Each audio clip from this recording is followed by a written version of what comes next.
Hey, everybody. It's episode 500 of PodQuest.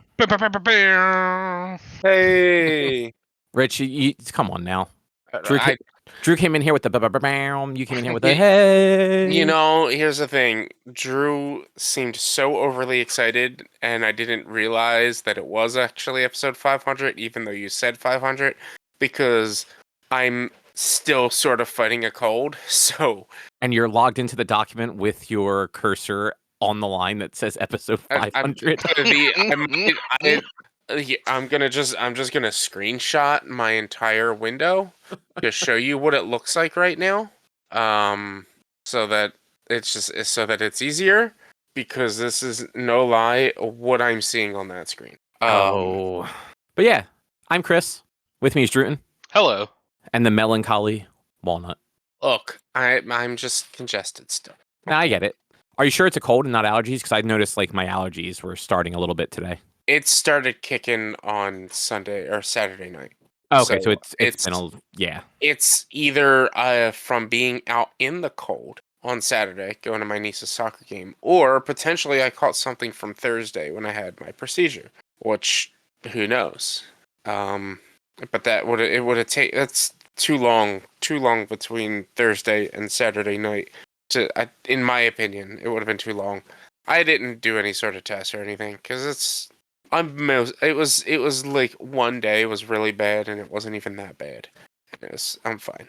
So it's just I'm congested and not happy about being congested again. This is like the second time in like a month and a half. Have you thought about not getting sick? It's a good idea. I've tried. Here's the thing. I used to never get sick. Back when I was a wee lad, I'd work at the McDonald's. I'd work all the time, and I would never get sick. Maybe like one good sick a year. And now I'm just like it's constant. It's constant. It's called age. I hate your screen layout. Why? Do you have just a whole empty screen too? Usually I might have streamers or something on there right now. But yeah, right now, there's an empty screen. Oh God. Why? Why do you hate it? It's so crowded. It's not.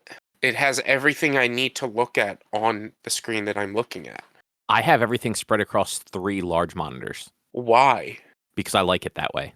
But why do you need you then need to look at multiple monitors? Not really. I mean, and here's the thing, the other screen, if I have to research something, I have to look something up, I pop over and use that to look something up. This is just boom, everything, Discord and everything else, it's all right there, and I can make sure that Audacity's recording, I can make sure Discord is good, and I can make sure that I'm keeping track on whatever we're talking about. And if I need to jump over and research something or look up something, I will. It's efficiency. You don't need three monitors when you can do it all on one. You don't need 3 monitors. I mean, you can do it all on one, so why do you need 3 monitors? Because I don't like having things cluttered like that. I want everything spread out. This is literally how my work monitors look. I hate it. It's half of the screen is our main application, and then the other half, the top quarter is like the spreadsheet I'm working out of. The bottom quarter is another program that we need, where when I open it, it opens a new window, which that new window then goes into the other monitor. And then the other monitor, half of it is Teams, the other half is whatever I'm working on. Whatever I'm looking at. I've got this Discord in on the left-hand side, because I don't really have to look at that. That's unimportant. Like, as long as I can hear you guys, I know everything's okay over there. Mm-hmm. I've got the screen right in front of me, has the outline on it. And I do have that split side by side. It's the outline and then the timestamp dock that I keep. And then the right-hand monitor is Audacity. See, here's the thing. If I had another dock, like if I were keeping that timestamp dock, it would be quartered on my screen, and Discord would be on a quarter, and the dock would be on a quarter. Yeah, no, I don't like it. I like having things. I also don't window things. Everything's always full screen for me. I don't like windowed mode on anything. You're weird. But I mean, you also complain about the fact that I have icons. Yeah, I mean, you have icons on your desktop like some sort of sociopath. Who doesn't use icons? Like, you're the only person I know who doesn't use an icon. That's the only icon I have. Did you send a message? Yeah, in the Discord chat. The only icon I have on my computer is the recycle bin, which I actually have to empty. I'm glad I minimized to my desktop so I could see I had something in there. And then you got me, which has I'm not gonna screenshot both monitors now. I'm just gonna do the one. Then you have me. He only has the recycle bin. If he didn't already say it, I think he said it. I did And say it. I have a bunch of icons of Yeah, things that I actively use. that is all chaos. Also, get rid of McAfee. What are you doing over there? It's just on there. I don't pay for it or anything, but it does check it. I mean, the thing is, like, I don't go to the desktop. Like, I don't know what was in my recycle bin. It's probably been there for months. I mean, the recycle bin should automatically delete after a month. It doesn't. No, it doesn't. You're right. It should. It doesn't. If you put something in a recycle bin, it means you're deleting it. It should automatically. Yeah, no, but you have no idea how often people are just like, my computer's out of space. I'm like, okay, let's empty your recycle bin. And they click empty, and suddenly they have 400 gigs free. Jeez. Which, let's see. No, I recently emptied my recycle bin. But I'm constantly low on space. I need to clean out videos. Yeah, because I keep everything in Dropbox. I have like I'll call them archive folders that don't sync to any devices that I just drag stuff into. Like from the web version. Like I'll drag like all of the episodes of PodQuest into it. And then like after, I don't know, every so often I go through and delete like the oldest ones. Cause the only thing I keep all of are the MP3 versions, because like those are fairly small. Like they're all under a gig, significantly under a gig. But like all like the waves and the Audacity files and stuff, after a while I just get rid of them. But that's how I keep my computer from being too full, is by just archiving stuff on Dropbox that I have to just manually sync it if I want it. I just deleted 33 PodQuest recordings. Nice. And like 40 Rose recordings or something like that. Yeah. I wish that Windows would do the thing that I wish Windows Dropbox did what the Mac version does, and it actually lets you mark things as cloud only. Well, not cloud only, but lets you basically like unsync it from your local device, but still have it available to just download again, or set things to always be up to date on your local device. Mm-hmm. And it goes through and like periodically will, if you haven't opened something in, I want to say it's like 30 days or 45 days, it cleans it up and like removes the local cache of the file, and it goes to online only until you open it again. Yeah. I don't really use Dropbox. I do. Like I pay for the like 2 terabytes or whatever. I just went from only having 82 gigs free to having 220 gigs free. Nice. Good job. And still I don't know where, I mean, a lot of that, at least 150, 200 gigs is Baldur's Gate or something like that. I thought it's like 150. Why don't you uninstall that? There's potential that I might play it again with people, and it's large enough to where like I want to have it available and not have to reinstall it. I get it. Like I do the same thing sometimes. Like on my PlayStation, I'm like, yeah, but I might go back and play that. I'm not going to delete it right now.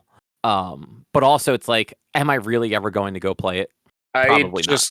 I just realized I still have Palia installed in my PC. But there's like no folder. I can't remember I can't figure out how to uninstall it. I'm stupid. There's no like folders for it, and it wasn't downloaded through Steam. It was downloaded through their website. So like, is it in your control panel? I'm sure probably. That's generally how you uninstall programs. Look, I don't know how to get to control panel, man. I wasn't even paying attention. Are you using Windows 11 or Windows 10? Oh, you're on 11. Yeah, you're on 11. I'm sorry. Actually, 11's gotten better. Control panel doesn't really exist the same way on 11, so I'm not sure if you can get to uninstall programs there. You might have to do it from like settings and apps. I found it. Nice. I found it. I just went into the folders and searched control panel. Yeah, I mean that's all you have to do. I just didn't know, because like certain things in control panel just open up like the Windows settings now. It doesn't open up the traditional control panel anymore. Mm-hmm. So sometimes going to control panel is actually a useless step. But yeah, episode 500. That's a lot of episodes. It is. I think I mapped it out. Like mid-April, it'll be 10 years. Yeah, sounds about right. Yeah, because we started right after Winter Soldier released in 2014. Mm-hmm. Because our first episode, we talked about Winter Soldier. Yes, I remember that episode. Yeah, it was Geek Fest. We were at Geek Fest. Our first episode was a live episode, and then like we never did one after. Didn't we do one more at GeekFest? We might have. I don't remember. I don't know. It was the audio quality was not good. Because not only did we not know what we were doing, but we were just live on a fucking convention floor, basically. Yep. Yeah. Good times though. Good times. Yep. Actually, you know what? Like, I'm just gonna throw this out real quick, so I'm gonna forget about it later. Since since I'm gonna be away the first week of April, do you guys want to like plan like a day between now and then and do like a quick like, hey, remember what we did 10 years ago? Sure. I mean, we can figure it out. We can hash it out. You did mention earlier or last week that you were taking that time off, so we do have to figure out that episode. Yeah, because we're going back to Japan. Nice. Yeah, should be a good time. We leave on the 5th and get back on the 13th. Nice. Man, I love time zones. Time zones are my fucking favorite. We leave here Friday, April 5th at like 10 o'clock in the morning. We get to Tokyo with a 2-hour layover. So 2-hour layover in Detroit. We get to Tokyo at about 4 p.m. Saturday afternoon. So more than 24 hours later.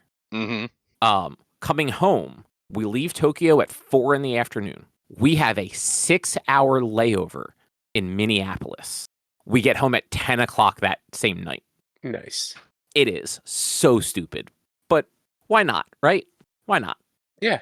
And hey, we get to spend 6 hours in Minneapolis in the airport, but still. Can check that one off the places I don't have to go back to. Actually, apparently Minneapolis is actually kind of cool. It's where Game Informer is until Game Informer stops existing. Game Informer still exists. Yeah, kind of, Yeah. sort of. WB hasn't canceled them or anything like that yet. They're one of the few properties not owned by WB. Shocking. It literally since the what's it called, the Rooster Teeth stuff, I've just been seeing more and more of, oh, WB stopped this, WB stopped that, WB ended this, and I'm like, I did not know that they owned this much in the gaming centers. Yeah, I mean, they made a bunch of like purchases that they probably shouldn't have. Plus, they've been purchased or purchased other companies so often that they have very weird interests. Yeah. So I think I forget. Did they sell off WB WB Interactive, or do they still technically own that? Because I know they were looking to sell it at one point. I don't remember. I think I vaguely remember hearing like WB Montreal was sold or something like that. I don't remember. Well, because there was a lot of talk like about like what properties would technically be sold off. Like obviously they wouldn't be selling their DC stuff, but things like Mortal Kombat, for instance, would that get sold to the highest bidder? Would fucking would the Embracer Group suddenly own Mortal Kombat and never make another new Mortal Kombat game? Who knows? But anyway, Rich, what is on the agenda? On the agenda this week, Cobb, you went to the movies? I went to a movie. Weird. You saw Dune. Drew, you played Helldivers 2. Thanks for the invite. I played some pinball, and we're gonna just probably talk a smidge more about Final Fantasy VII. Probably not 2 hours worth like last week, but a smidge more. No, I just wanted to do like a quick check-in, see how you're still liking it, say what I'm still liking about it, and kind of leave it there because you are further than I am at this point. Not by much, literally. But we're not even that much further than we were when we talked about it a week ago. Yeah, no, I played about 20 hours in what 4.5, 5 days, and then I've played 6 hours in the last week. Yeah, that was me. I put in about 24 hours from Friday, Saturday, Sunday, Monday, and Tuesday. It was probably like 24-ish plus hours. And then this past week, it was 18. No. Yeah, no, 20, maybe less, actually. I mean, still, you are about 20 hours further than I am. Not really. I'm at 26 hours, so. Well, not timing wise, but like content wise, yeah. Content wise, yeah. But yeah, we'll talk about that at the end of the show. Yeah. So yeah, I went and saw Dune on Saturday.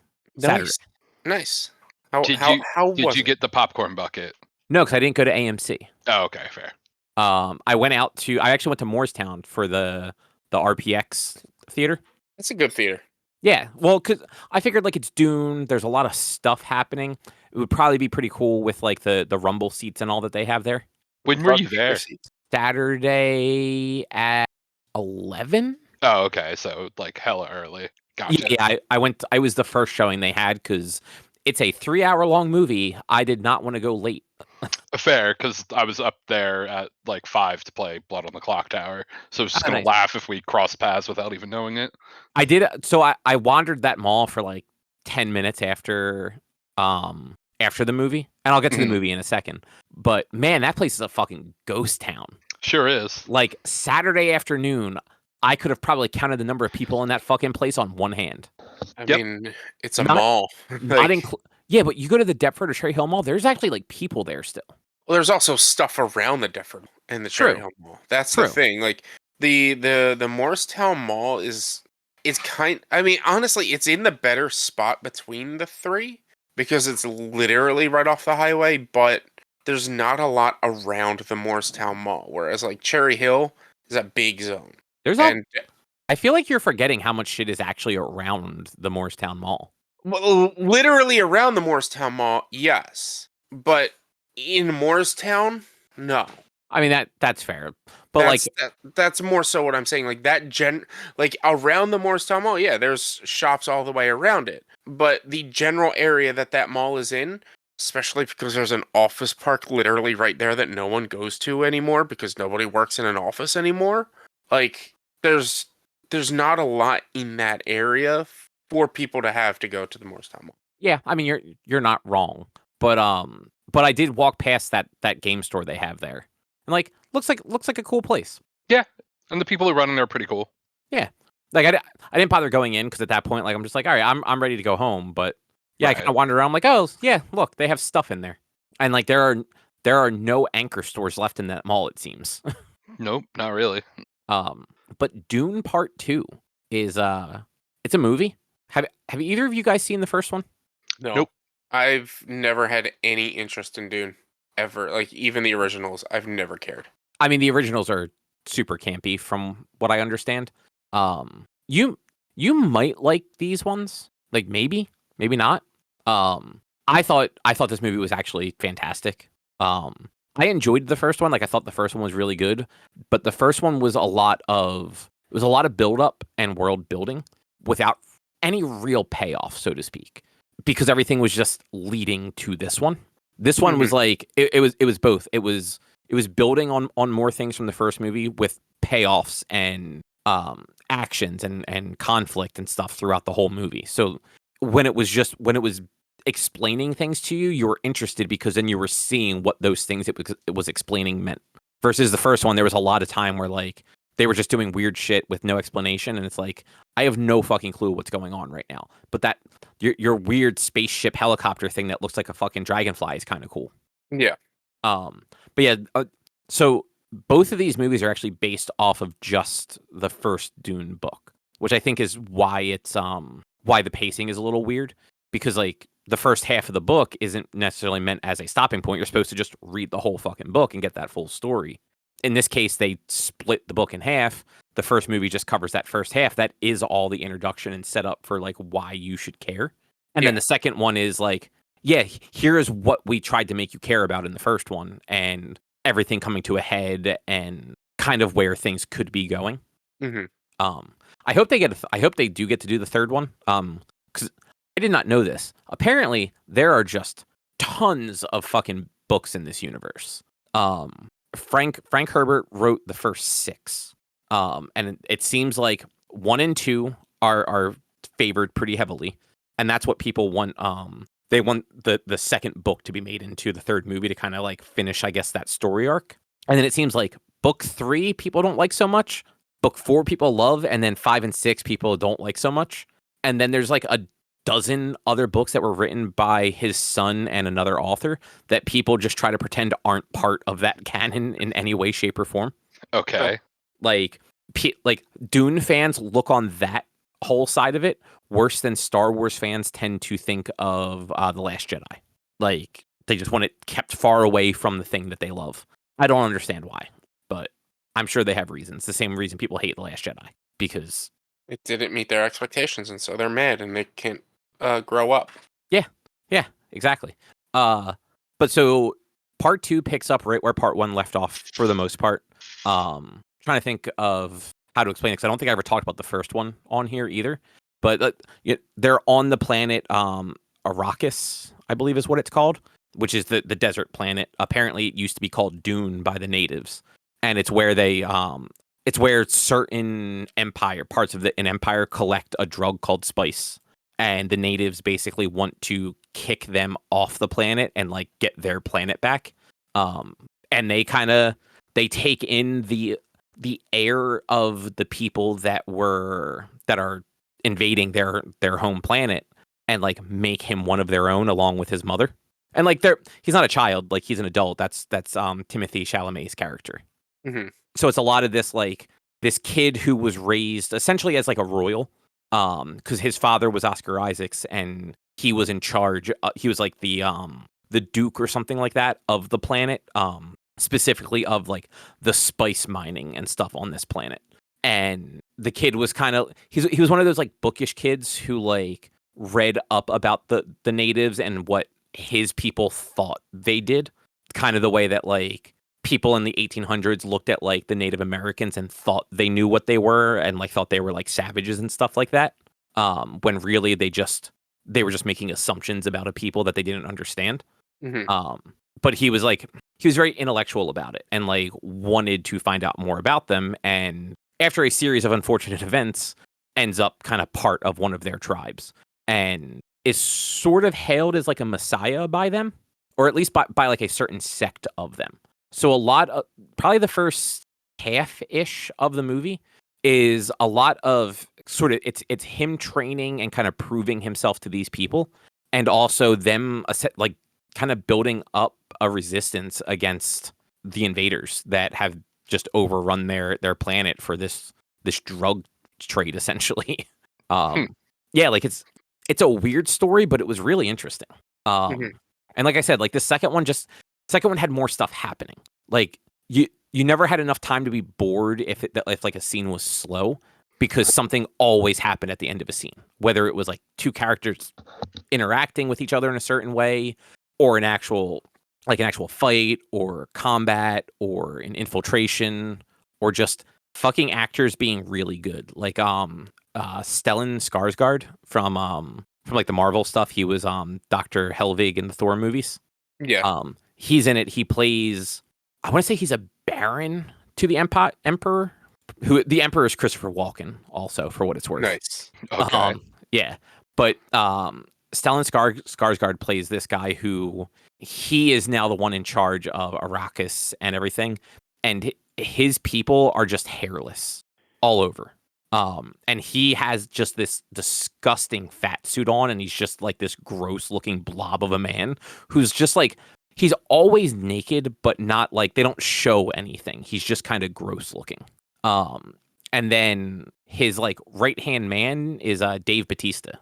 Nice. Yeah. Who like is really good in these movies. Like the only movies I've really seen him in were like the Guardians movies, where he's definitely like more comedic and action in that. And I believe I've seen him in a couple other like action comedy movies. Or at least I know he's been in a couple other action comedy movies. But in this one, like this is more of a serious role, and like he does a really good job. Like I was impressed. Nice. And then yeah, like just great cast in this movie. All the different kind of cultures and races and stuff like that. They're so different, but they're all kind of stuck, sort of fighting towards the same thing, but like on opposing sides. And I gotta say that some of the names in this are just, you have all of these very, very like sci-fi fantasy names for certain things, like some of the planets and the races and the peoples and stuff like that. And then like in the first movie, Jason Momoa's character was fucking called Duncan Idaho. Like, what kind of name is that? It's the name of someone who can't think of names when they're writing their book. Yeah. I mean, this was also from the 60s, I want to say. Yeah. So like it's early sci-fi, and I think the idea is it's tens of thousands of years in the future. So like humans have just spread out into the cosmos, and while they're no longer like of Earth, like there's like that like path back if you like traced it far enough. So his family probably lived in Idaho and owned a Dunkin' Donuts, and so he's got his family name of Dunkin'. Yeah, like And entirely possible. And like yeah, at one point they literally just have a bunch of like atomic warheads. Like it's a very funny concept for like a sci-fi thing because like at least for me, I'm used to like more modern sci-fi where it's, lasers and thermal detonators and all these like very like fancy high-tech weapons. yeah, And this is so old that like the killer weapon, yeah, we're just gonna fucking nuke you guys.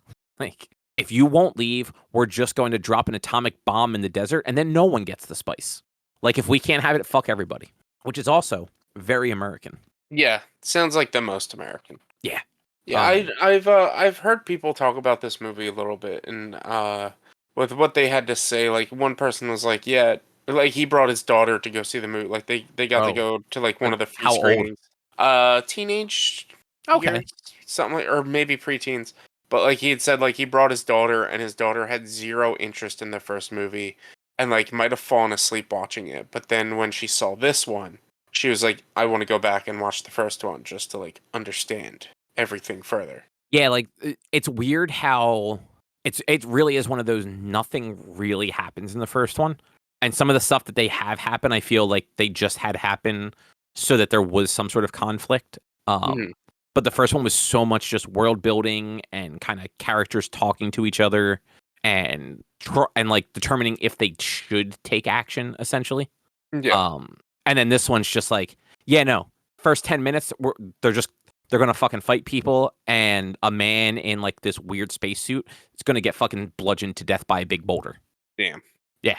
And like I don't know if either of you have ever seen like any of like the scenes of the like the sandworm things or the big sort of like spider tanks that they use to harvest the spice. But the scenes with that stuff are like they're super cool. Like there's a scene early in the movie where the natives of the planet, along with Paul, basically like are attacking these spider tanks as they land, and they all hide in the sand. Like they basically bury themselves under like a layer of sand and have like a straw sticking out to breathe. And then like once the tank gets close enough, because it's got ground troops surrounding it, they all spring out of it and just go chase down all the ground troops, kill them, and then start like shooting rockets at the actual tank. And then once they've sort of destabilized the tank and the dragonfly helicopters, whatever they're called, they from a distance they start shooting like rail guns basically at them, like big lasers that just blow the whole fucking thing up. Yeah, I'm like, okay, like you can have your philosophy and your character building and all that stuff on one side, and then like 10 minutes later they're just gonna go blow shit up. It's the best of both worlds. Nice. nice. Yeah. Sounds like sci-fi. Like yeah, it's like fun sci-fi because like I'm very like I don't like Star Trek. I find Star Trek incredibly fucking boring. The modern movies were at least a little more exciting because they added a bunch of lens flare to it, but like that's just not a series for me. But then you have like stuff like this where it's like it's got the interesting world building and mythology and stuff behind it, but then they can also do like stupid over the top shit like Fast and Furious. Yeah, Give me both of those and I'm happy. they're gonna drive a car in space. Hey, they did it in 8 Yeah, exactly. or 9. That was 9. I'm sorry. Yeah, 9. Was it 9 or was it 10? No, it was 9. I actually haven't seen 10 yet. Okay, I haven't seen 9. 9 was the worst one so far, or close. I don't know. You know, It's Too Fast, Too really- Furious is still pretty fucking bad. Yeah, 9 is up there with not being great though. Dune though, or Dune Part 2 in particular, great movie, worth seeing. It is definitely one of those movies that it is worth seeing on the big screen, but also it is 3 hours long. So if you'll want to wait for it to just be on a streaming service and watch it that way, I fucking get it. I mean, do you really need to see anything on the big screen anymore? I mean, you don't need to. That's why I said it's a good movie for that. I guess so. Especially if you go to like one of the theaters that does like the really good sound and everything. Yeah, those butt kicker seats are great. Yeah, like those are good. I think like Cinemark has like an RPX theater now. I don't think they have the butt kicker things, but it's still like the better speakers, like just overall like a better movie going experience, so to speak. Yeah. I can't say like going to like a theater that has like one of those, like going to that tiny theater in Cinemark, like that first theater when you walk up the ramp that's super small. Like probably not. That one's probably not worth spending the money on. But overall, super glad I watched it. Glad I didn't Nice. wait for it to come to like streaming. Nice. Yeah. I probably will wait for it to come to streaming and maybe maybe watch it. You haven't watched But the first one yet, so I've never even seen the first one. So watch or the the first one original. before you decide to watch the second one. We'll see. But Drew, you played Yeah. Helldivers 2. I did. I decided to pick it up. Walnut, do you have Helldivers? No, I don't. Okay. Well, I don't. I don't have anybody to play it with. Yeah, I mean, I only played a little bit. Just was, kind of seeing how it was. It's very campy, in a fun way. Although apparently a bunch of people are missing the whole like, fuck, what is the word?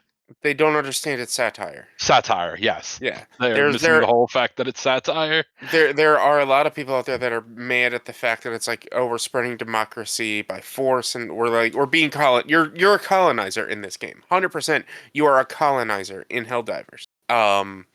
Just a space colonizer. And there are people out there that are just like, oh, this is bad and this is wrong, and like, have you not seen any of the promotional material? Have you not seen like how tongue in cheek it is? Like, this is 100% what Starship Troopers was.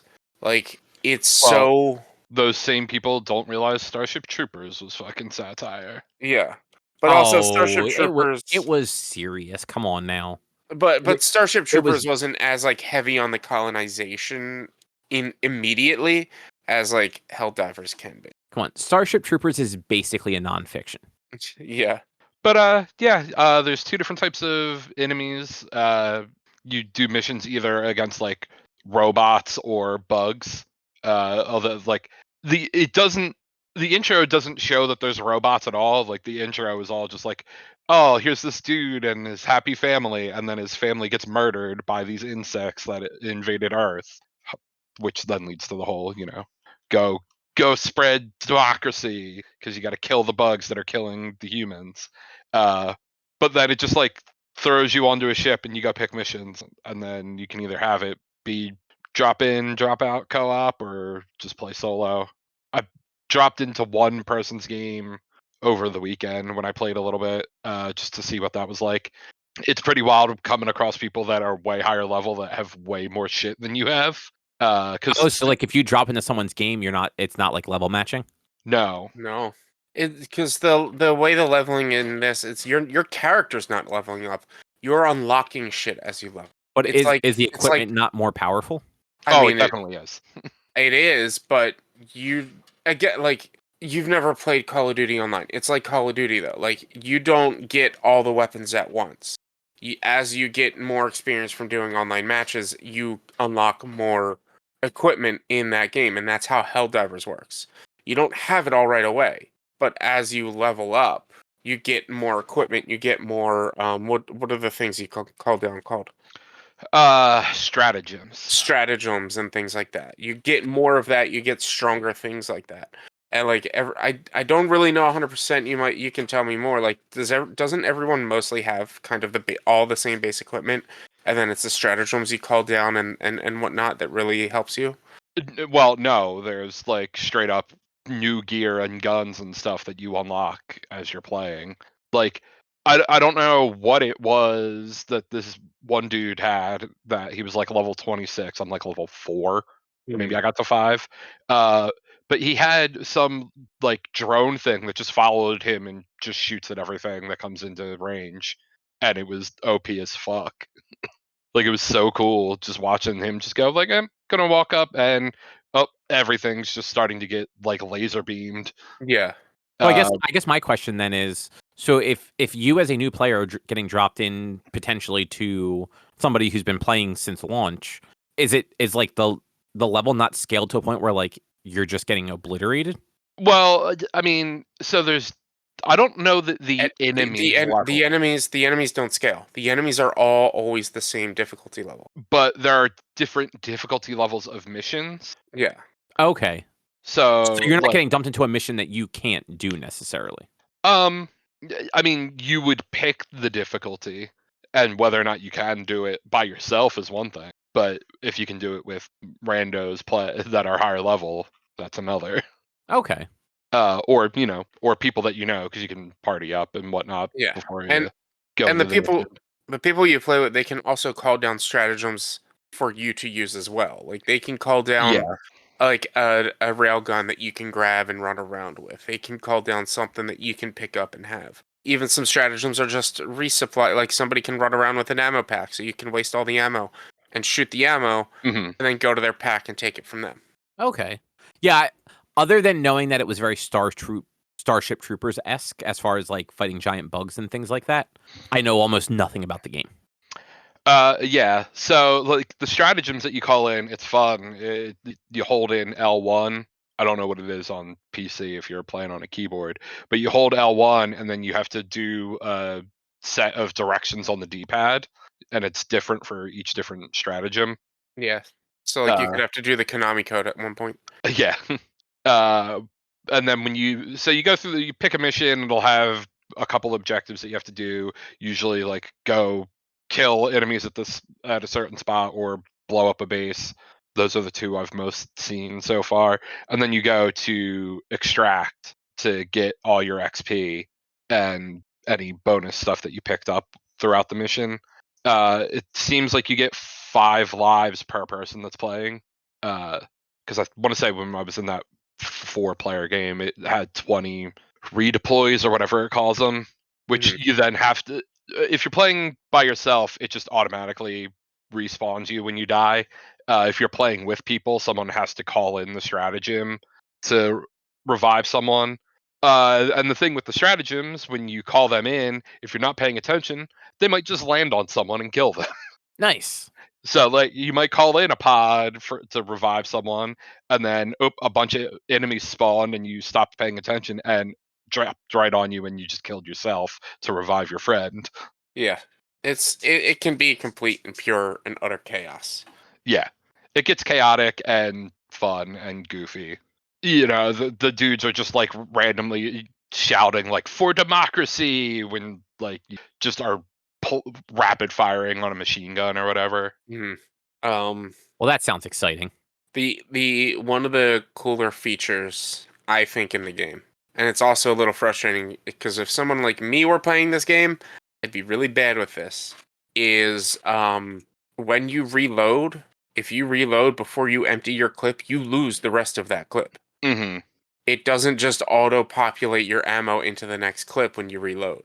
So you have to know that like you're down to 1 or you're empty before you reload. And I'm pretty sure it also doesn't auto reload when you run out of No, ammo. it doesn't. You have to actively reload. If you go to shoot when you're out of ammo, it'll just keep clicking until you reload yourself. Really? Yeah. Mm-hmm. It's like real war, man. But in a video game. Yeah. Democracy's got to be spread legitimately, okay? Yeah, I mean that tracks. Yeah.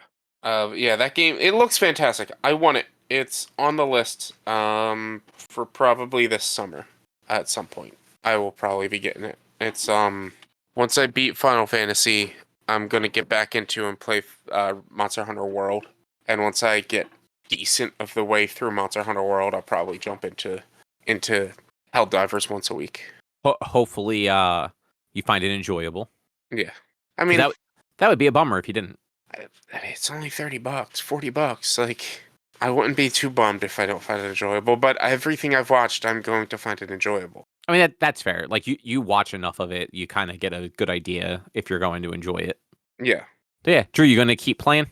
Yeah, I'll probably keep playing, and I'm sure I know a bunch of people on the Discord my brother's in have it, and I could probably get them to actually jump in and play with me as opposed to just playing it solo. Especially since Richie doesn't have it. Yeah, right? Hey, God. I'm bad at gaming, and I get games after people are done with them. Is really what happens. Like, I mean, those are Yeah, two this guy's different gonna go problems. back and play a game from 6 years ago instead of playing the game that's hot right now. no, I mean, I literally tried to play Lethal Company yesterday, and nobody came to that stream. Is that still a big game right now? I guess not. I can't find anybody to want to play that game with me. I know we talked about it like last week, the week before. I can't remember though. Is that like a squad based game, or is it like a game you can play by yourself? I mean, it's better with more people. The Okay. comedy and the fun of the game is having more people. But I was doing it for getting 5 subs of my 5 sub reward.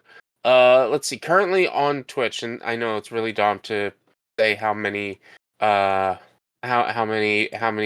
popular a game is by based on Twitch viewership. But currently on Twitch is 3,000 people watching people play Lethal Company. Which, So in the grand scheme of things, isn't that many. no, It's nothing. it's not that many, but it is like decent enough to where like somebody who's playing with only one person on there isn't going to get a lot of new viewership. Yeah, Like, exactly. So I'm imagining that of those 3,000, a lot of them are probably on the same large. not really. The highest is 87. Really? Wow. Yeah. But like still, that game was huge. I knew people who were playing it weekly. People were playing it daily, and the last 2 times I'm not trying Lethal Company anymore. I mean, I can't blame you. Like, if 'Cause you're not getting anywhere with it. it's was several discords across several discords. I said, "Hey guys, I'm playing this game on the 12th. I need people to play it with me. Let me know." On multiple discords, and I brought it up like 2 or 3 other times. Like, "Hey guys, I'm still playing this." And then even on my Discord, I was like, "Who's playing Lethal Company with me?" And I did one cycle by myself and was like, all right, well, there's no real point in playing this game because you can't really advance by yourself. Time to head back to Apex. No, I went and played I went and played Among Us with another streamer for a couple of hours afterwards. It's funny, Yeah. like Among Us is one of those dumb games that like it is actually easy to get people to do because like Well, as long as people like that game, like you can play from anything anywhere. Mm-hmm. yeah. I mean, I had somebody who was having trouble trying to join our game last night, but I don't know if they are in a if they I don't know where they are mentally, both age and just in general, to be able to figure out and help talk them through getting into the game. And I think they didn't have a setting properly because they were like, I can't play because I'm on tablet and you're on PC. And I'm like, no, I'm playing with somebody who's on PS5, PS4. Like, it's a you problem, not a me problem. Yeah, I think isn't that game all just like code based? Like you just enter the code to join. Mm-hmm. Yeah, but like what it is when you go into the game, there's 2 different settings. There's free chat and quick chat. If you're in quick chat, I don't really know what quick chat is, but if you're in quick chat, you can't join free chat. If you're in free chat, you can't join quick chat. Quick chat is probably the default on mobile because it's the Yeah. I've only ever played the game on mobile, so it's the pre-typed messages. So like you don't actually type your messages, you just click the bubble basically to send stuff. Yeah. Makes sense. And so I think that was their problem and why they weren't able to join us. But I mean, even when I do an Among Us stream, it's pulling teeth to try to find people to play. So I'm probably not really going to be looking to do many more community things for a while because they don't work in my community for some reason. Helldivers, right? I mean, I if I'm playing Helldivers, I'm not playing with people I don't know because you need communication in that game. You need to be able to talk and communicate sometimes, and I don't want to trust people on my stream that I don't really know to like actually communicate with. I mean, that's fair. I will say, a couple different podcasts I listened to that have talked about Helldivers recently. I have heard them say like specifically that like the random stuff has actually worked out really well for them. Like people seem to actually be cool for the most part in this game. Like none of them had those like horror stories about like just joining random parties that you get in every other game. A lot of them were just like, yeah, no one's on mic. Everyone's just kind of like pinging stuff as they need to. I forget which podcast it was. It was either MinMax or Giant Bomb or something. But they were just like, yeah, like I joined the game and like one dude was on mic and like occasionally he would just say, "Man, that's fucking cool," and like that was kind of it. Yeah. I'm like, okay, that you know what? If you're gonna play with randos, at least like the randos are okay. Yeah. I mean, also to me at least, a game like this is a lot more of a social game, and I don't want to not talk. Like I want to be able to talk to whoever I'm playing this game with. That's fair. That is fair. I like the idea of not talking to people. So But you don't like games like this. So, No, not at all. Like I'm not. I would. We all know I'm not going to play Helldivers. no. Oh, actually, before I forget, Rich, I don't know if you saw, but Midnight Suns might actually be the PS Plus game for April. I never bought it, so that's good. Yeah. Well, I remember when I talked about it a couple weeks ago. You mentioned wanting to play it, but it sounded like you didn't have it. No, I never got it. It was on a super cheap sale, but I don't have the money right now with everything, so I ended up not buying it. But yeah, if it's PS Plus game, I'll get it for PS Plus. Yeah, I don't know for sure if the article I saw said rumored or is, but if it is, there you go. Yeah. XCOM card game thing with Marvel heroes. Why Yeah. not? Drew, Another anything else? RPG for me to play. Yeah, Drew, anything else about Helldivers you want to discuss? No, that's about all. All right. Well, both of you guys apparently played pinball this week. Yeah. I mean, I specifically went to a place and played specifically just pinball. Or Drew, you went to an arcade and there was pinball there, Yes. right? Yeah. So I went to I spent Friday with my dad, grandfather, my dad, my uncle, and my grandfather. Helped my grandfather with stuff at his house, and then afterwards he knows a guy who owns a bunch of cars and owns a bunch of arcade caps. So unfortunately, like what I'm going to talk about, this stuff isn't something you can go to. It's just some guy's house. But a lot of the arcade cabs were like, or pinball, I guess they're cabinets. Would they be cabinets? Machines? Machines. People call them they're not machines cabs, they're or machines. tables, I think. Yeah. Most of the pinball tables or most of the pinball machines that he had were relatively new. And Was his name Jeff Bacalar? No. Okay. No. He had one really old one that we played, and then maybe he had a couple of other dated and older ones. And I can't remember the maker, but apparently the maker of a lot of the machines he had, he is a New Jersey native, and he's like friends with Jack something. Jersey Jack. Jersey I think Jack. That's the name of Yeah, the company. that's it. He's like friends with Jack from Jersey Jack. Oh, well, how about that? And so like these machines are $15,000-$20,000 machines. Like they are high price machines, and I was in awe about like everything that goes into pinball when I was playing some of these things. Oh yeah, especially like newer machines are super cool and intricate. They have storylines and like actual like it's not just like get high score. It's like, hey, do this thing. It gets you high score, but it's like one of the ones he had is a Godfather game that is multiplayer. You can have up to 4 players. Each player picks a different mafia house from the Godfather, and you have your own events to do to complete. And you have to hit certain things and get to certain points. And I'm watching him play, and at one point he's pulling back the plunger to send the ball out, and he's only doing it like half full or like 3/4 full. And I'm like, why isn't he just sending it flying? It's like, oh, there's a strategy to pinball. You don't actually always send it flying. Mm-hmm. You push it.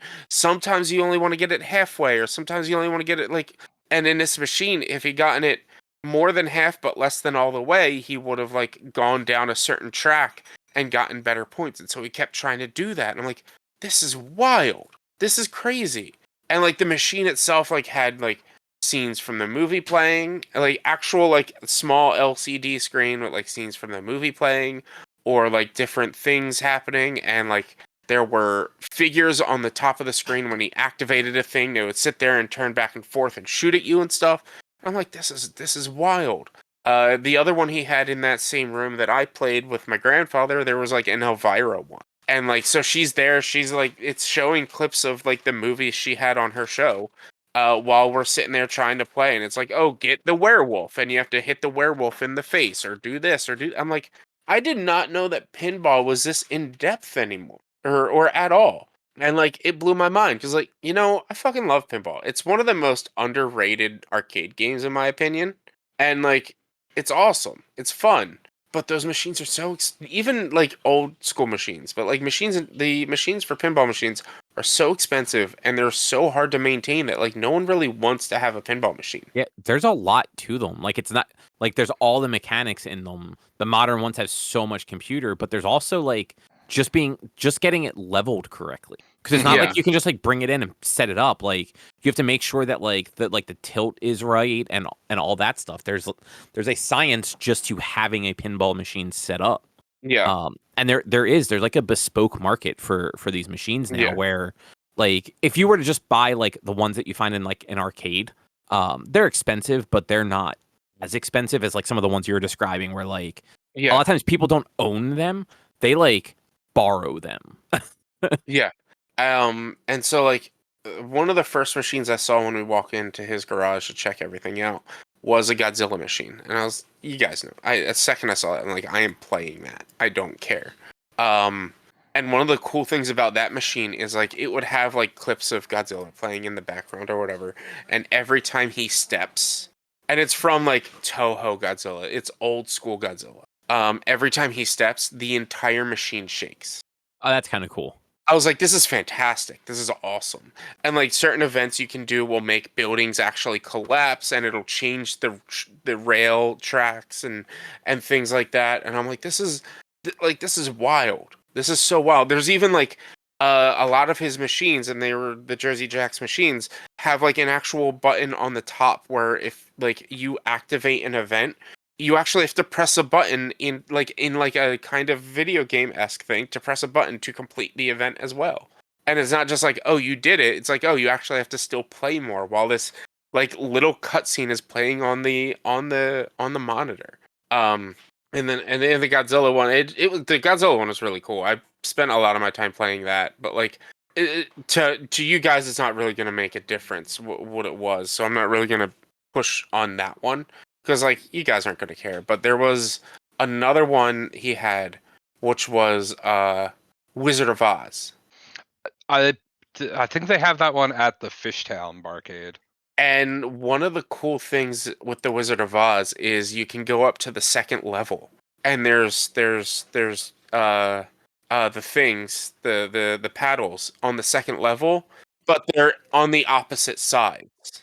So the paddle that you would need to hit the left button for would be on the right side of the second level. And the paddle that you would need to hit the right button for is on the left side of the panel. And so like when you get up there and you're trying to make the at this point you're trying to make the house spin and the tornado happen and see like the Wicked Witch's legs come out or something like that. And so like the paddle themselves, you have to realize like, oh, it's even though it's on the left side, it's the right paddle because it's facing right, or it's facing right to left and not left to right. So it's the one that's going up from right to left, and the one that's on the right is facing left to right, going down from left to right, and so it's flipping up like that. So you have to hit the left one for the right and the right one for the left. It was like that's really cool. That's a cool like kind of backwards feature to it. And then my other favorite was he had a Jurassic Park one. And this one he said was the newest one of his collection. And it seemed like pretty brand new. And there were times like you had to catch dinosaurs, and so you would have to hit the balls into the gates, and it would capture the gates and then send you a new ball, and eventually you could get like multi-ball from that. There was one point where if you hit a certain object, the T-Rex's mouth would open up, and then you would have to hit the ball into the T-Rex's mouth, and he would then chomp down and like shake his head and then eventually spit the ball out. I was like, this is really cool. But it's like, it was super, because you can go up that track at any point in time to go towards the T-Rex's mouth, but to get actually in the T-Rex's mouth was such a specific hit. It was really hard to do. Like, and this guy, he owns this machine. He's got a couple million points in the game, or a couple billion points, who knows. And he couldn't even do it perfectly either. Like, he was just like, you got it. Sometimes you just got to get lucky. And the coolest thing about the game, I've never seen it in a pinball machine, is most pinball machines, you pull back the plunger and you release it, and it goes up and circles around the back of the machine, or goes up and hits the bumpers at the back. This one, you pull the plunger and release it, and it goes up and hits like a loop and comes back down, and then goes to your right flipper. And so you release the ball and you get a hit from the right flipper immediately. It's not like you're sitting there waiting for it to do its own thing. You get a chance to hit it almost right away. Which I was like, that's an interesting design. I've never seen something like that. So yeah, it was a great time just playing some guys arcade cabs. I liked it. I enjoyed it. It was a good time. But yeah, it was crazy. So I was just thinking as you're talking about like the Jurassic Park one or the just the dinosaur one in general. Have you guys ever seen a Pokemon themed pinball machine? 'Cause I feel like that could be pretty fucking cool. I don't think that I have. Like that it works, you know, instead of just little silver balls, make all the balls or colored like Pokeballs. That would be cool. And you can even like have them colored like different ones. Like I honestly don't know how like the internal mechanisms work, but assuming that like you can properly do it, like have like as you're playing the game, have like the balls increase to like the different types for like different point values or whatever like that. Like as your point goes up, I should say, not like the balls are worth more points. But then like all like your paddles and stuff and bumpers in the back can be like Pokemon on like little LCD screens, and like you hit the paddle, you catch that Pokemon sort of thing. That'd be a pretty fucking cool pinball machine. Yeah, it would be interesting. I've never seen one. I don't think there is one. I googled Pokemon pinball machine. I mean, there was Pokemon Pinball. That's right. There was literally a video game of it. Yeah. Mm-hmm. But video game pinball and like actual pinball are different. Like there's like, I mean, you can't absolutely. you can't say that Sonic Spinball and pinball are the same thing. But like both are good. Yeah. Sonic Spinball is a little rough around the edges, but yeah, you're right. And like for what it's worth, Pokemon Pinball pretty cool on the Game Boy. It was the one like the cartridge took a fucking AAA battery because it had Rumble built into it. Mm-hmm. That was big in 1998 or whenever that came out. Yeah. But Drew, you went to like Barcade or something? Yeah, they opened the second Barcade in Philly, like right in Center City. It's 13th and Chestnut, right across from the Wanamaker building. Okay. It's more Barcade. It's it's got arcade machines and pinball machines. I did the old Star Wars pinball, so I played some of that. Played some of the Iron Maiden pinball machine and the old Terminator 2 machine. They had like a Deadpool pinball that looked interesting, but it was super packed and I never got a chance to play that. And then it's got random smattering of different old arcade games. Played little Smash TV. Played Teenage Mutant Ninja Turtles. Which Ninja Turtles? The first one. Okay. So I've actually never been to one of those. Is it just like you pay and like the games are just all unlocked, or do you have to like drop quarters in them? No, they have a token machine. It's actually pretty affordable. Like we put in one $20 bill, played for like let's see, we got there like 6:30ish, left at like 8:30ish. So I played for like 2 hours and still had a bunch of tokens left over. Oh, nice. Yeah, that's pretty reasonable. Like, I mean, I'm imagining it is basically 4 tokens per dollar. I never really counted, and the most anything is 3 tokens, and like the pinball is the most expensive stuff. Pretty much everything else is 1, maybe 2. Like the racing games seem to be 2 tokens. Oh, okay. But then like TMNT was 1 token. Mm-hmm. So yeah, and like we didn't have any of the food at that one because we were going to dinner after. But like the food at the Fishtown one is pretty good. So I'd imagine the food at the Center City one is also good. Nice. I always forget there's one up in Fishtown. Like it's actually right around the corner from the Fillmore, isn't it? Yeah, like it's like 2 blocks away. Yeah. Or actually not even. It's like a block and a half away. Yeah, I thought it was like super close to it. Yeah. Yeah, that's like also near the casino, right? Yeah. Yeah. Yeah, Rich, you go to that casino. You play the real games. Well, no, the only time, or I guess just last time in general, and maybe I was there twice in total. But the last time I was there, the Fillmore was non-existent. It was the casino. It was all that was around there. Oh wow! So it's been quite a while. Yeah, it's been. I don't go into Philly.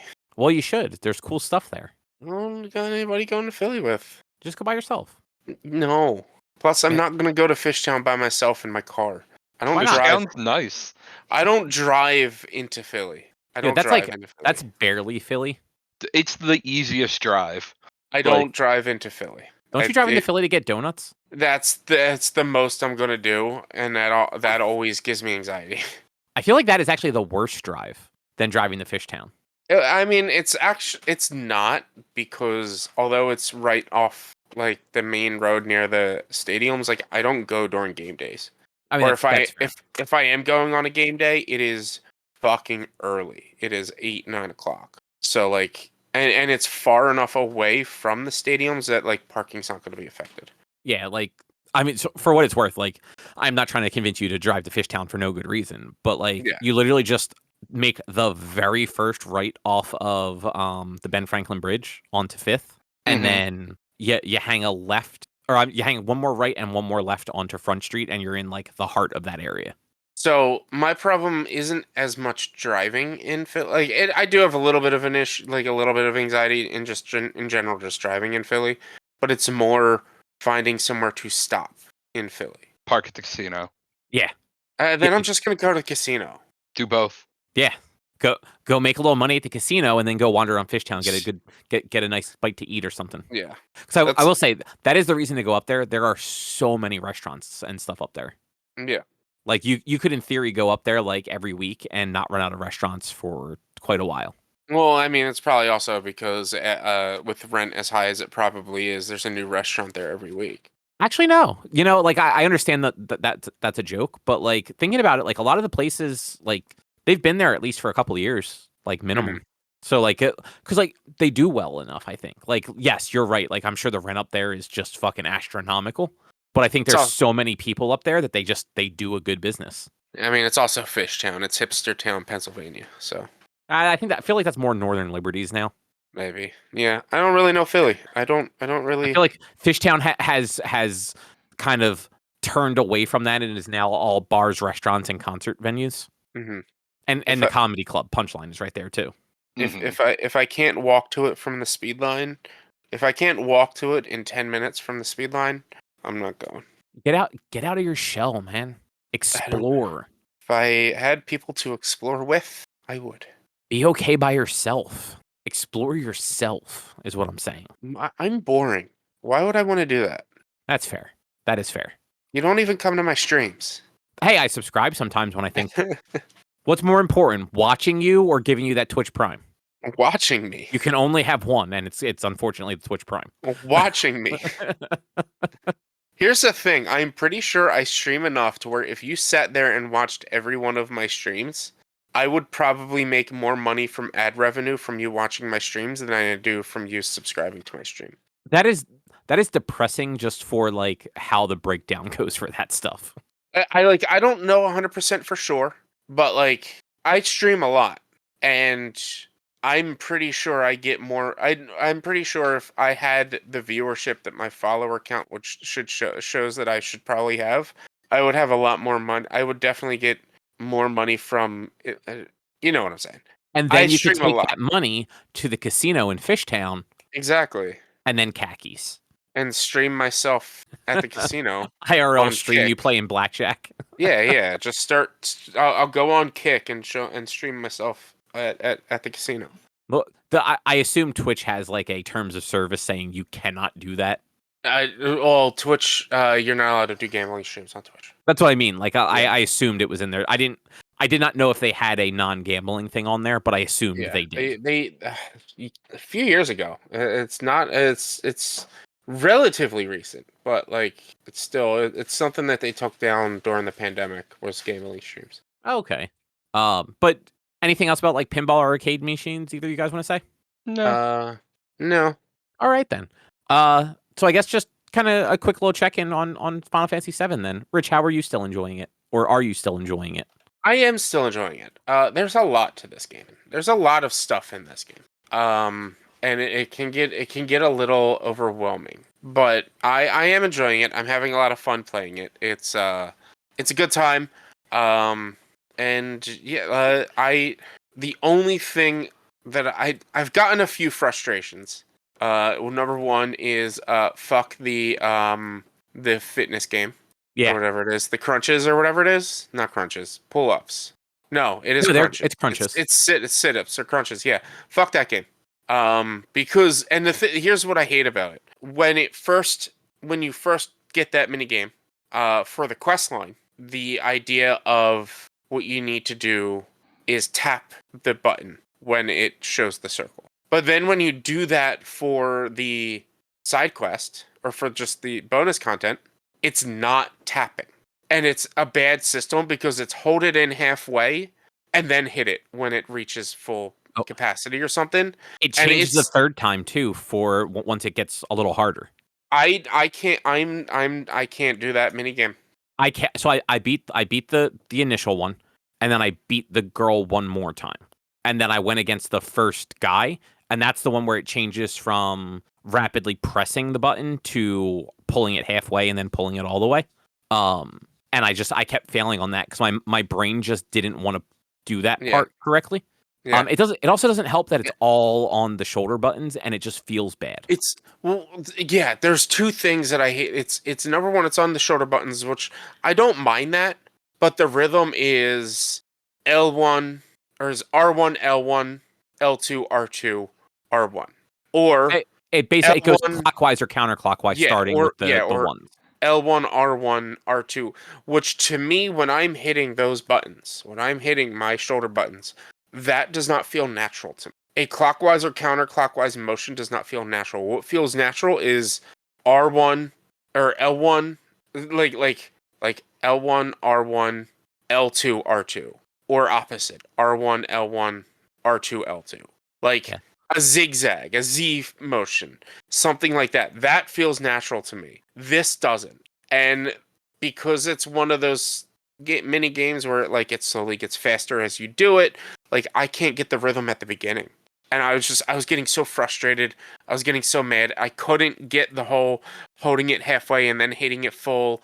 That was the first. That was what killed it for me too, was the halfway and then full. That was the first mini game where I was just like, I'm not doing it. I'm just done. I was trying to get a metronome to work with it. I literally had a metronome pulled up on my laptop, and I tried to find one that would gradually increase the speed. And I couldn't find one that increased at the right interval that the game does, because the game slows down when you fuck up. Yeah. So it not only does it slow down when you fuck up, it also slows down when you have the challenge. Right. Yeah. So I could never get something to match up correctly, so it didn't help like I hoped it would. I'm not going to go back. There's none of that stuff actually gives me anything I care about, so I'm not planning on going back to it. I think what I might do is after I finish the game, I think I might drop it to easy or story or whatever and go see if those things are any easier that way. I'm just curious if it changes it at all. I'm not going to clear them, but I just want to see if maybe it keeps the thing on the screen the whole time or something. I don't think it will. I don't think it'll make a difference. The other one, I had a lot of fun with that gun shooting mini game at Coast del Sol. The gun, the ghost ship, the ship. It's like the arcade. You're shooting the targets with the gun. I don't think I did that one. You had to have, because it was part of the side quest as well with Aerith going on the date. I was with Tifa. I coasted either way. I was with at Costa del Sol. I was thinking of no, not Gold Saucer. Gold Saucer.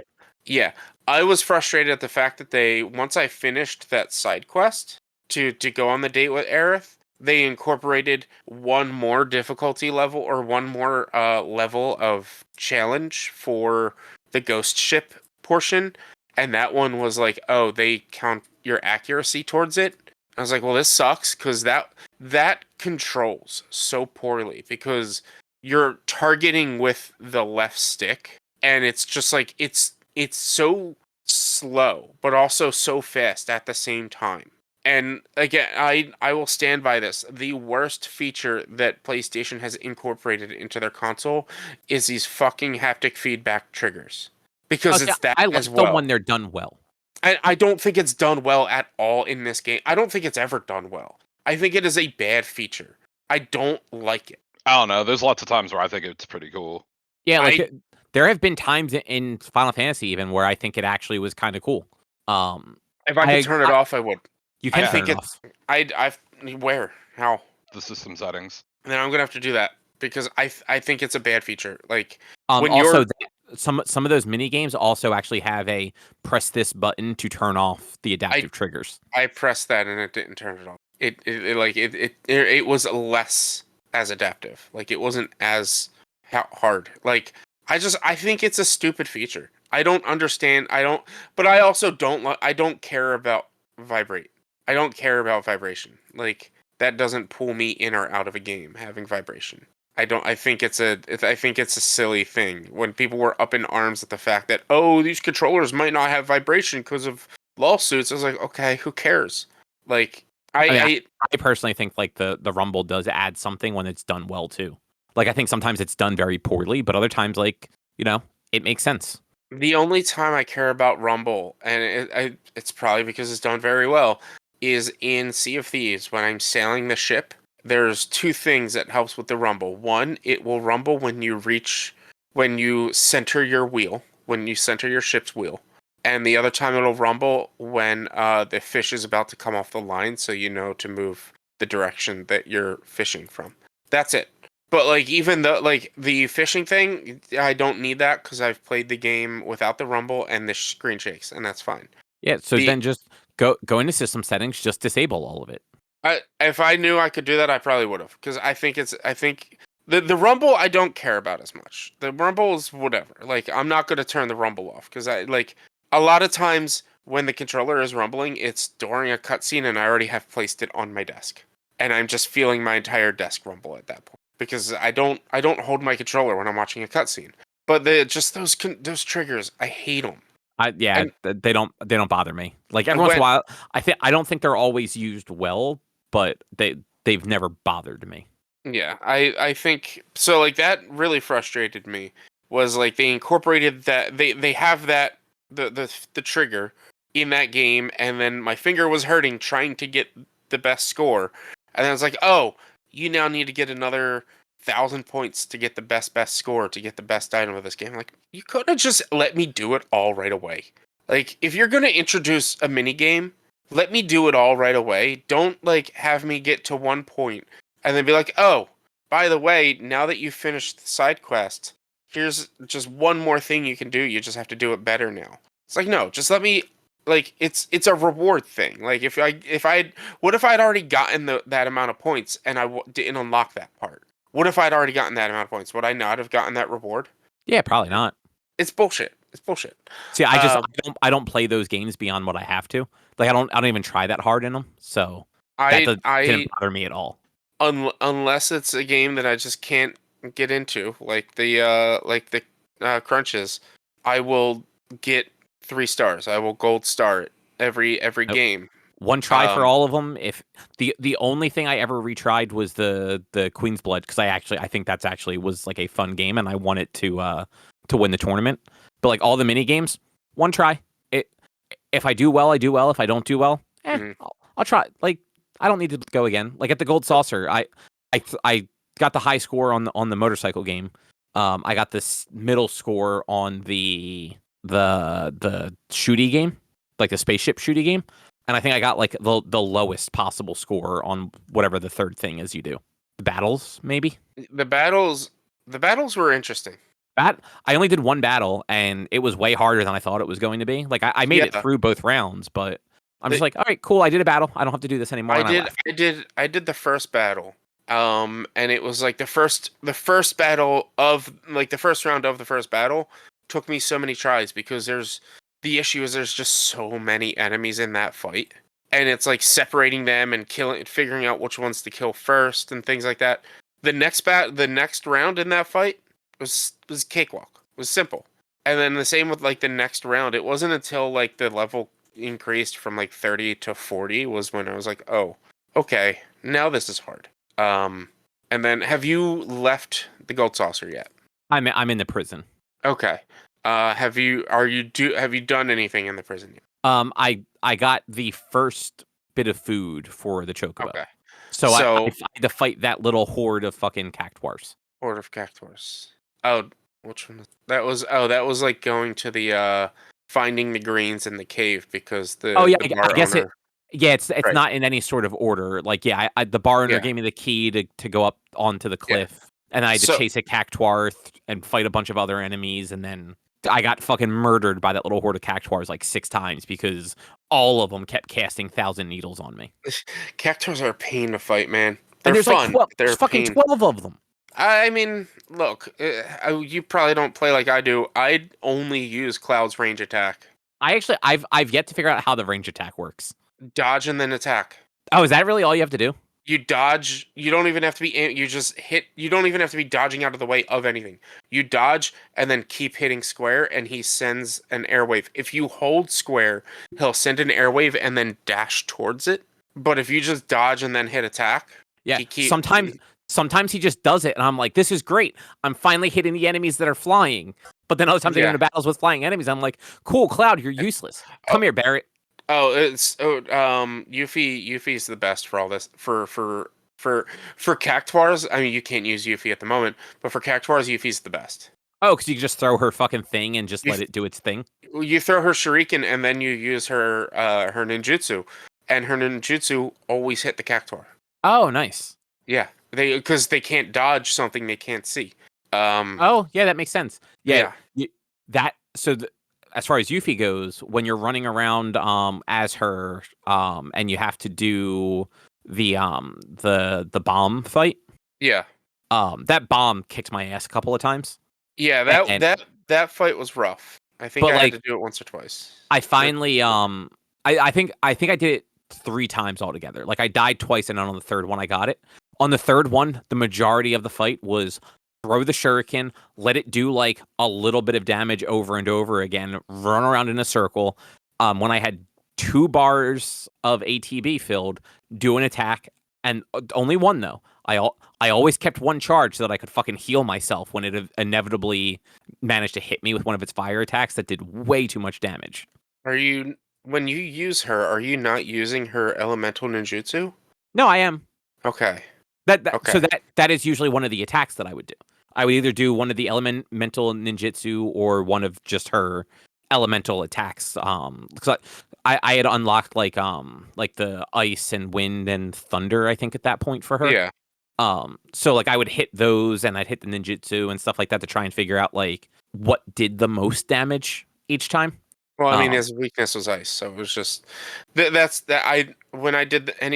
I use her, it's find out what their weakness is, elemental ninjutsu for their weakness, and then throw the shuriken and then use the ninjutsu constantly. So I think the actual snow flurry thing was doing more damage than the ninjutsu was.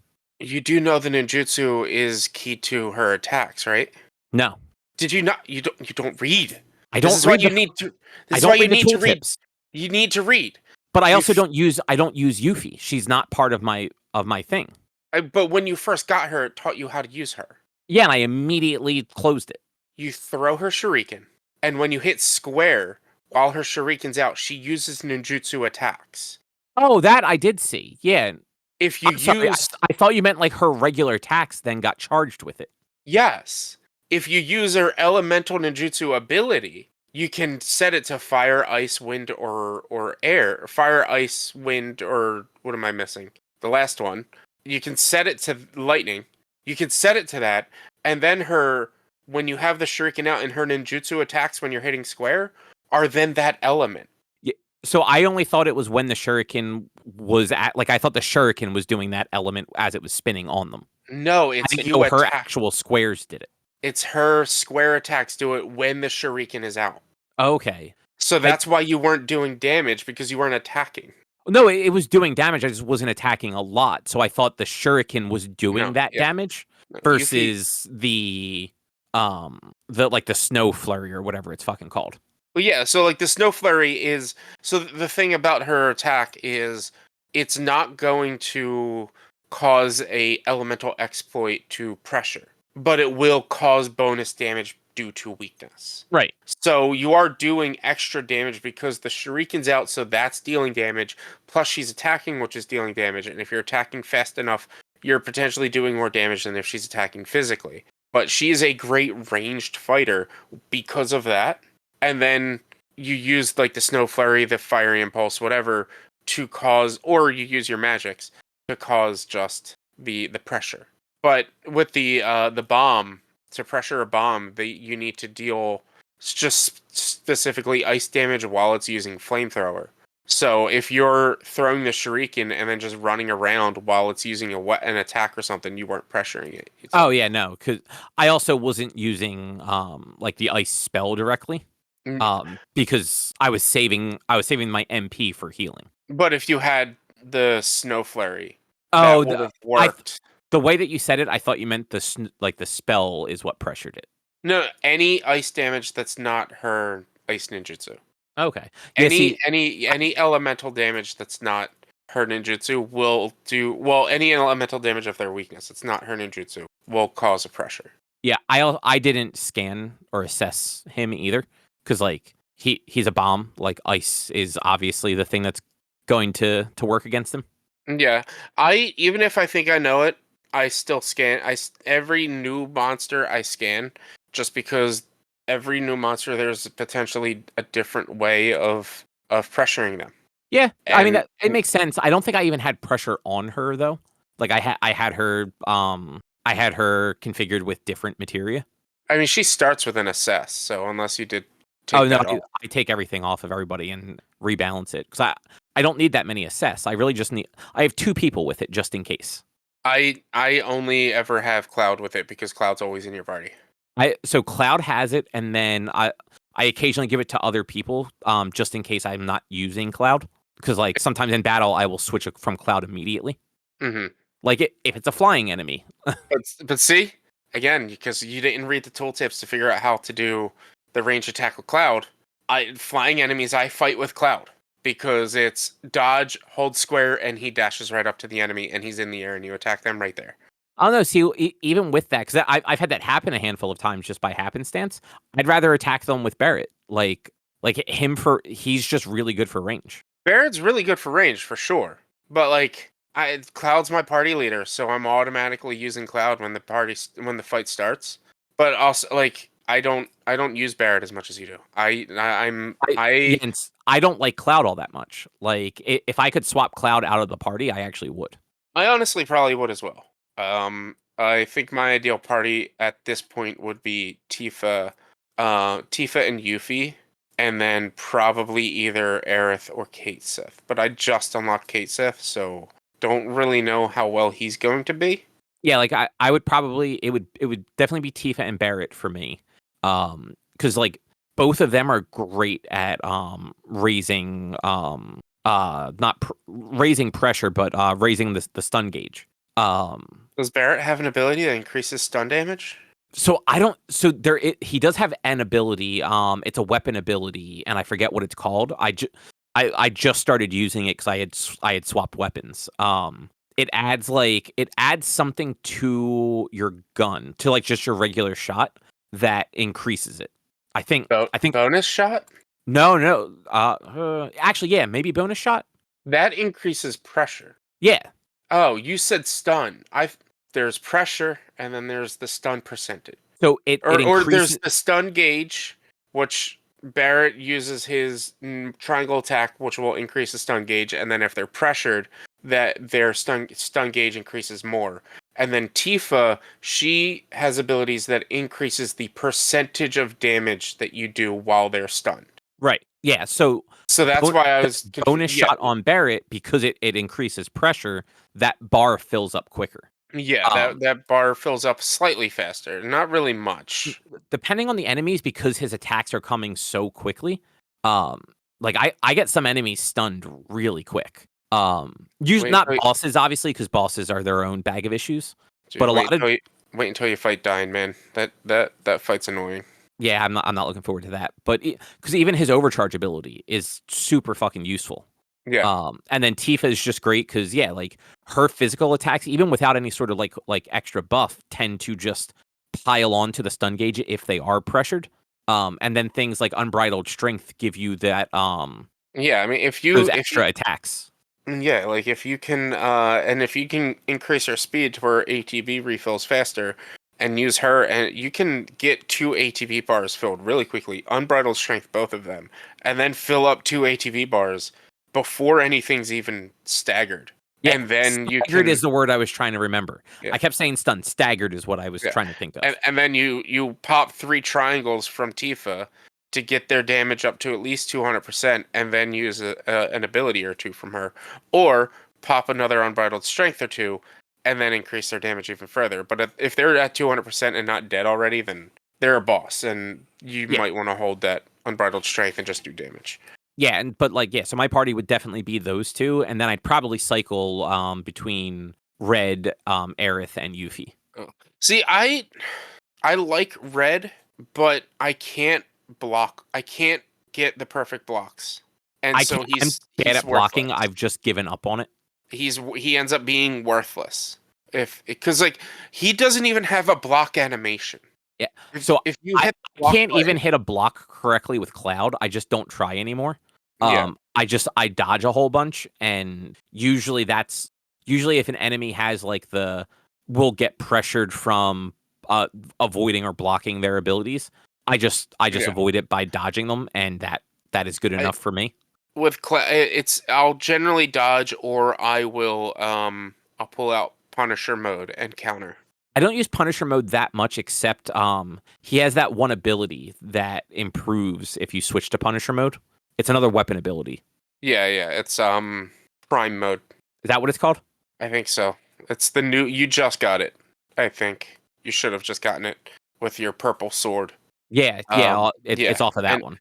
And it enters him into Prime mode, and then which like makes Punisher mode stronger.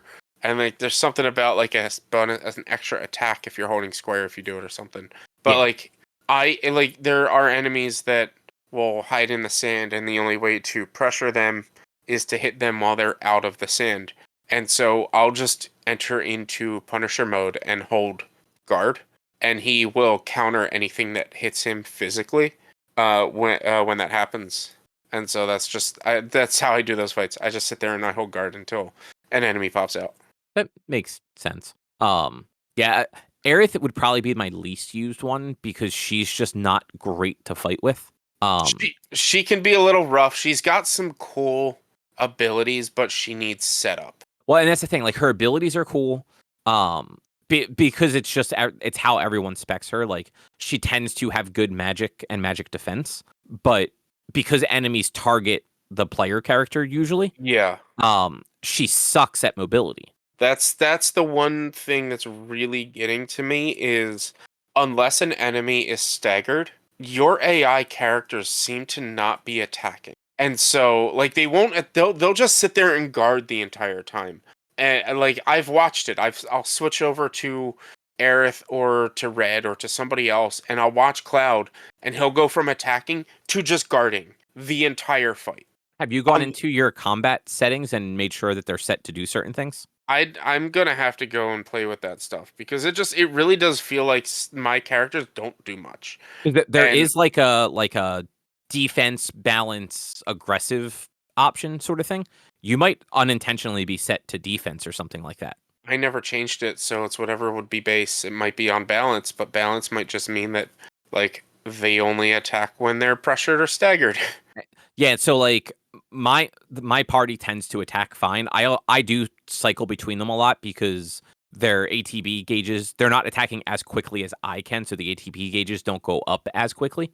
Well, yeah, I mean that's just how the game design. If you're not using them, their ATB gauge won't go up as fast. But like, I'll get into full fights where Cloud will get 2 full ATB gauges, like full fill up both gauges, use them both, and then fill up 2 more before either of them gets 1 full gauge. Yeah, mine's never that bad.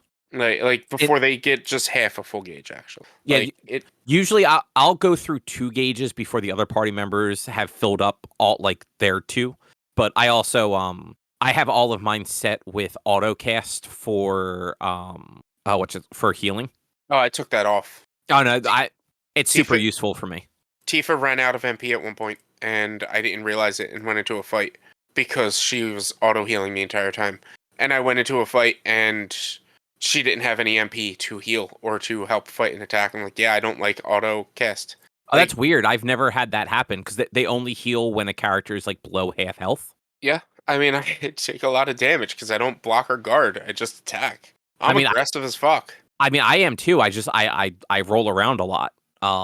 But I also I'll also stop and heal myself sometimes before they will, so that that auto heal tends to be more so that they're healing each other and I don't have to manage everybody. Yeah. But I also have like Tifa set up with auto ability, so she uses unbridled strength on her own. Yeah. So yeah. But we have gone on about this more than I thought we would. So yeah, I can't wait to hear your take on Chocobo Racing. I'm excited for it because I like Chocobo Racing. The best mini game in the game. I'm gonna be honest. Like I stopped playing a lot sooner yesterday than I probably could have because I just didn't want to deal with the walk around and talk to people in the prison to find out where else I had to go look for fucking this stupid fucking Chocobo food. Yeah, it's so it's easy.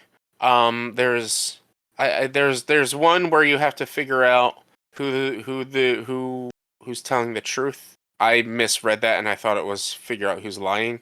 There's like 5 swindlers and you have to figure out who's telling the truth between the 5, and it's really easy. I failed it once, but that's just because I misunderstood the request. Oh, so it's not all go wander into the desert and fight monster after monster until you eventually get them? It's all in the prison. It's all in the prison. Like even that's the cactuar one I just found incredibly like annoying and not fun to like chase a cactuar and then fight the little flying fish thing and then fight one of the flying dragon things and then fight 2 of the fucking head hugger, whatever the fuck those things are called. Yeah, that one was the only one that like took you out of the prison general area. There's one that's another battle arena. And so you have to clear that one. The final fight in that one is a pain in the ass. And I still wasn't really able to figure out how to fight that enemy, even having assessed it like 4 fucking times.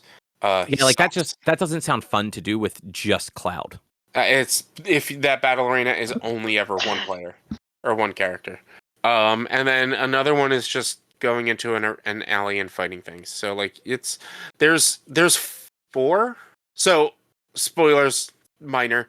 There's 4 available to you at that point. You only need 3. I mean, I figured because that's how a lot of those things tend to be. The other 3 are for trading to the girl, because like you get the 4 and then they unlock 2 more side quests to do to get more greens. Those other 2 plus the bonus one you get is to just get different gear for your chocobo, to trade to the girl to get different gear for your chocobo, which the gear will affect your racing. I don't think I used that gear during the race. Oh, so, like gear, like not the same gear you trade the plumes for or whatever. It is like you can have them wear it when you're out on the field. It is that same style gear, but it's just bonus stuff. Like you do have the plumes and the person to trade that gear with. This is also additional gear for your chocobo to wear. That is just side quest to get the greens. Okay. That's so you only have to do 3. If you don't want to do the battle arena or one of the others, you don't have to. Well, that's good to know. Yeah, I'm just like the battle arena stuff just isn't all that much fun. Like I like the combat well enough, but not the single combat. Like because I don't really like fighting with Cloud. Like he's maybe balanced boring. Maybe now that you know how to do the ranged attacks, you might be a little bit more comfortable fighting with Cloud. No, I think he's boring. He can be, but it's also because you're kind of forced to use him the entire game. Exactly. Whereas like I do have more fun playing with most of the other characters in combat. Yeah. So like I try to spend as little time as Cloud as possible, to be honest with you. Yeah. But yeah, I'll probably play more like tomorrow and Friday. And then go from there. Nice. But I'll be back on maybe Saturday. Well, no, actually, because we got Jurassic Park on Saturday. I kept forgetting all week and was like, I might be on Saturday. Still might, depending on timing and stuff, but we'll see. Yeah, that'll be in the evening. So, there's always an afternoon if you wanted to play a little Final Fantasy. Yeah, I mean, it depends on recording and or editing whatever needs to be recorded and or edited Saturday and Sunday. That is fair. That is fair. But anything else either you guys want to talk about? Nope. No, I mean, March 10th, Mario Day. They announced the next Mario movie coming out in 2026. Oh, that's right. Yeah, they did. Miyamoto got on Twitter, let Yeah. everyone know, hey, it's Miyamoto. We have another Mario movie coming. I mean, he didn't just go on Twitter, like they posted a YouTube video. No, but like- there was like specifically a tweet that was the very, hey, it's Miyamoto. I'm here to let you know that we're going to be making another Mario Brothers movie. That's basically what the movie or the video on YouTube was too. It was like a 3-minute video, and it's like, hey, it's me, Miyamoto, and what was it? Illumination made the first one. Like Illumination did such a good job that they're doing it again, and they've been hard at work, and so you'll get it in. It's either like 2026 or 2027. Yeah, it was 2026. Yeah. So that's cool. I mean, that first one was good enough. Yeah. But yeah, so that'll do it for this week. Next week we will be watching and talking about From Dusk Until Dawn for our next book club. So that should be fun. But otherwise, if you'd like to find more of our content, you can head over to www.one-quest.com. You can also help us out by supporting us at patreon.com/onequest. If you can't support us there at your dollars, though, you can go to your favorite podcast platform, Apple Podcasts, Google Podcasts, Spotify, rate us, review us, and subscribe to us. All of it helps. You can find us on social media, facebook.com/onequestonline or at @1_quest on Instagram and Twitter. Our YouTube channel is youtube.com/onequestvideo. And you can always send us emails to social@one-quest.com. And Rich, what is your streaming stuff? Twitch.tv/v_walnuts, video game streaming Monday, Tuesday, Thursday, and Sunday. You know, Final Fantasy VII. This upcoming Tuesday, the what is that day? The 19th. Me and Timmy are returning to Teamwork Tuesdays every other week, and we will be playing A Way Out this upcoming Tuesday. So come check that out. Oh, the prison game from the dude who said "fuck the Oscars." Yes. Yeah. The guy, the head of the studio that made that game at one of the Game Awards, he's like, no, this is the Oscars. Fuck the Oscars. You know what? It was very funny. Yes. Fuck the Oscars. Also, just real quick, Oscar talk. Did you see that John Cena fully went full "you can't see me" mode in the Oscars? I mean, yeah, only everyone saw. Yeah. But the more important thing is, did you see Ryan Gosling perform the Ken song? No, I didn't watch the Oscars. You should watch the clip of Ryan Gosling performing the Ken song. He is in a hot pink, like, head-to-toe suit, and, like, it's a very good performance. Nice. Slash appears at one point to do guitar solos. Simu Liu from Shang-Chi reprises his role as a Ken.